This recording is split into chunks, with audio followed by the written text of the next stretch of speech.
Waalaikumsalam warahmatullahi wabarakatuh. Alhamdulillah, syukurillah, wala haula wala quwwata illa billah. Rabbi shrah li sadri wa yassir li amri wahlul 'uqdatam min lisani yafqahu qawli. Subhanaka la ilma lana illa ma 'allamtana innaka antal alimul hakim. Ya, sama kita hormati pimpinan serta anggota DPRD, seluruh staf sekretariat DPRD. Puji syukur kita panjatkan kepada Yang Maha Kuasa di hari ke-8 ini masih diberikan kesehatan dan keafiatan sehingga masih bisa melaksanakan aktivitas dunia dan akhirat. Terima kasih Pak Muslimin telah memberikan waktu dan kesempatan. Berat bagi saya untuk menyampaikan ini karena posisi saya sudah beda dengan yang lalu. Ya. Lalu saya anggota DPRD, sekarang saya jadi staf. Itulah kehidupan, kadang di atas, kadang di bawah. Tapi namanya kehidupan ini harus kita jalani karena ini adalah skenario Allah.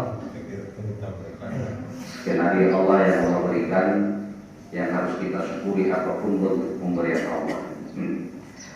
Pada hari ini saya melihat langsung dari grup Sekwan setelah melaksanakan kultum. Insya Allah ada manfaatnya. Dari siapapun penyampaian kebaikan itu harus kita terima. Ibadah Ramadan sudah masuk hari ke-8. 7. Saya ikut Pak Ustaz. Tentu dua hal penting harus kita perhatikan dalam kita melakukan amal. Pertama, kita berharap amal itu sah. Dan yang kedua, setelah sah amal itu harus diterima oleh Allah Subhanahu wa Ta'ala. Dua hal penting inilah yang tentu kita harus perhatikan dan kita bermuhasabah. Apakah selama ini amalan-amalan yang kita sudah laksanakan, khususnya amalan yang ada rukun dan syaratnya, apa itu sudah sah kita lakukan? Apalagi puasa. Puasa itu ada dua hal penting juga yang harus diperhatikan. Pertama, hal-hal yang menghilangkan pahala puasa, dan yang kedua hal-hal yang membatalkan puasa. Dua ilmu ini harus kita kuasai supaya jangan sampai kita menjalani puasa ini tapi tidak ada artinya karena pahala itu hilang sama sekali. Yang tahu pahala ini kan hanya Allah. Kita tidak tahu apa kita dapat pahala atau tidak. Tapi Nabi mengisyaratkan bagaimana pahala puasa bisa hilang, bagaimana puasa sah, itu Nabi sudah isyaratkan jauh sebelum. Makanya belum tentu amal kita yang sah menurut agama, tapi dalam pandangan Allah itu bisa diterima. Ini dua hal yang berbeda. Sudah sah kita berpuasa, tapi pertanyaan kemudian apakah puasa kita diterima oleh Allah atau tidak? Yang tahu ini kita. Makanya dalam ibadah Ramadan puasa kita sudah sah. Ya, tentu yang membatalkan puasa kita sudah tahu ada sekitar 9. Ya, itu tentu kita insya Allah bisa lolos dari situ. Tapi yang agak sulit dan berat kita pertahankan, kita istiqamah, yaitu menjaga nilai pahala puasa itu. Ya. Dan ini yang utama. Makanya Nabi menyampaikan rubba min syahrini laisa lahu min siyami laju wa taqwa atas.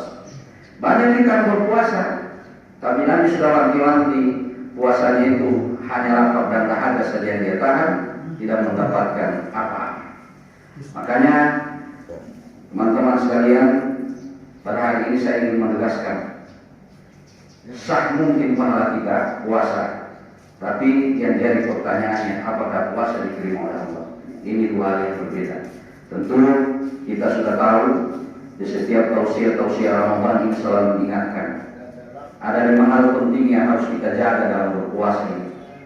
Pertama, tentu kita harus menjaga sikap, jangan kebiasaan kita berdusta ini di bulan Ramadan harus kita kunci. Ya, jangan kita berikan ruang diri ini kita berdusta di hadapan Allah, berdusta terhadap diri sendiri.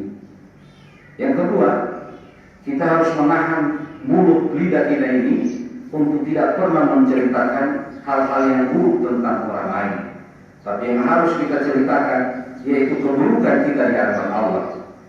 Harus itu yang kita istiqamahkan di bulan Ramadan ini. Keburukan orang jangan pernah cerita, tapi keburukan kita yang selalu harus kita ceritakan.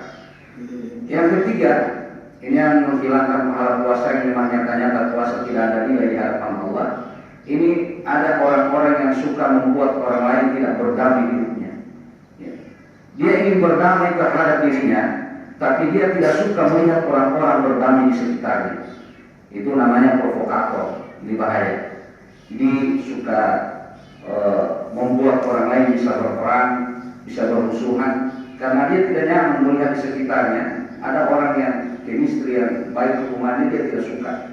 Karena dengan hubungan orang lain baik, mengancam dirinya jadi tidak baik, jadi tidak nyaman. Makanya bersusah payah dia cerita ke hal lain, cerita ke lain, sehingga jadi bermusuhan dua teman baik gara-gara dia tidak nyaman dengan teman yang berbaikan. Itulah namanya mengadu domba. Jadi berdusta, bergibah, mengadu domba. Ini nyata-nyata pahala puasa kita tidak ada nilai sama sekali. Yang keempat, bersumpah palsu.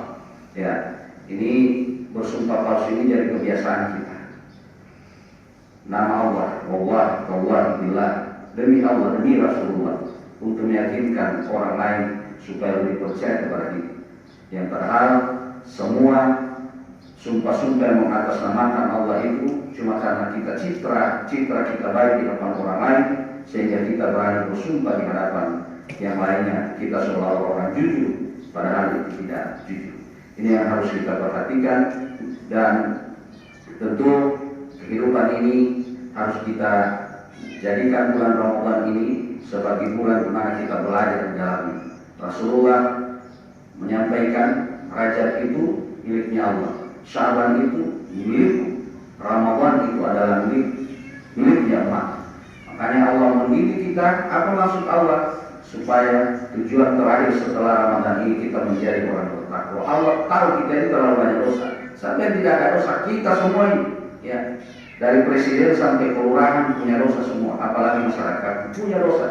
Maka Ramadan ini Rasulullah menyampaikan ini adalah bulannya umatku. Di sana ada pintu rahmat, ada pintu taubat, surga akan dibukakan kepada umat hamba Allah Subhanahu wa Ta'ala. Makanya kita manfaatkan ini dengan sebaik-baiknya, supaya apa yang terjadi saat Rasulullah berkhutbah, naik mimbar pertama Rasulullah mengaminkan, yang kedua Rasulullah mengaminkan, naik mimbar ketiga, tangga ketiga Rasulullah mengaminkan. Para sahabat bertanya, tidak pernah ada kejadian ya Rasulullah, kenapa saat berkhutbah engkau mengaminkan sampai 3 kali? Ternyata apa yang disampaikan oleh Rasulullah, aku aminkan doa malaikat Jibril berdoa, sungguh merugi dan celaka bagi umatmu yang berpuasa, tapi selama puasa sampai di penghujung puasa dia tidak mendapatkan pengampunan Allah Subhanahu wa Ta'ala. Rasulullah langsung mendoakan.